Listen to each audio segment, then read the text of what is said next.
அனைவருக்கும் வணக்கம். RR food production சேனலை சப்ஸ்கிரைப் பண்ணுங்கள். நோய் நாடி நோய் முதல் நாடி அது தணிக்கும் வாய் நாடி வாய்ப்பச் செயல் என்ற திருக்குறளுக்கு இணங்க நாங்கள் ஃபுட் வெரைட்டி செஞ்சு தரோம். இன்றைக்கி நம்ம வாழைப்பூவை பற்றி தான் பார்க்க போகிறோம். வாழைப்பூவில் இட்லி பொடி, வாழைப்பூ மால்ட் ரெண்டுமே செய்யணும். இன்றைக்கி வாழைப்பூ மால்ட் செய்யறதை பற்றி பார்க்க போகிறோம். இட்லி பூ இன்னொரு வீடியோவாக நான் போடுறேன்.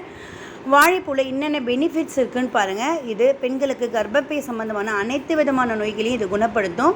சர்க்கரை நோயாளிக்கு ஒரு நல்ல மருந்தாக செயல்படும். இரும்புச்சத்து குறைபாடு நீக்கும். இந்த வாழைப்பூவில் இருக்க இந்த நரம்பு இருக்கும் இல்லைங்களா, அதெல்லாம் நீக்கிட்டு வாழைப்பூவை நல்லா சுத்தம் பண்ணி எடுத்து வச்சுக்கோங்க. கொஞ்சம் நேரம் உணரட்டும். உணர்ந்த பிறகு இதை அப்படியே மிக்ஸி ஜாரில் போடுங்க. அந்த ஈரப்பதம் இருக்கிறப்பவே அதை நல்லா மிக்சியில் தண்ணி எதுவும் ஊற்றக்கூடாது. தண்ணி ஊற்றாமல் அப்படியே அதை நல்லா அரைச்சி எடுத்து வச்சுக்கணும். எவ்வளோ அளவுக்கு அரைய முடியுதோ அவ்வளோ அளவுக்கு அரைச்சி எடுத்து வச்சுக்கோங்க. இங்கே பாருங்கள், ஒரு பேஸ்ட் பதத்தில் வந்துடுச்சு. போதும். இந்த பதத்தில் எடுத்து வச்சு வாணலில் அப்படியே இந்த வாழைப்பூடைய அந்த பேஸ்ட்டை போடுங்க. போட்டு நல்லா வதக்குங்க.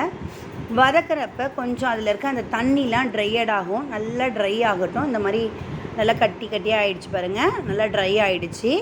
கொஞ்சம் நேரம் அந்த தண்ணிலாம் நல்லா வதங்கிட்டோம். வதங்கின பிறகு ஒரு வாழைப்பூக்கு நான் ஒரு டம்ளர் அளவுக்கு நாட்டு சர்க்கரை எடுத்துருக்கிறேன். இந்த நாட்டு சர்க்கரை அதோடு போட்டு மிக்ஸ் பண்ணுங்கள். மிக்ஸ் பண்ணும்போது இங்கே பாருங்கள், பேஸ்ட்டு பதத்தில் வந்துருச்சு. ஒரு அல்வா பதத்தில் இருக்குது பாருங்கள். இது நல்லா அப்படியே இருக்கட்டும். அடுப்பு நல்லா ஸ்பீடில் வைங்க. நல்லா கிளறிக்கிட்டே இருங்க. கிளறிகிட்டே இருக்கிறப்ப கொஞ்சம் நேரம் ஆன பிறகு எடுத்து கீழே வச்சிடலாம்.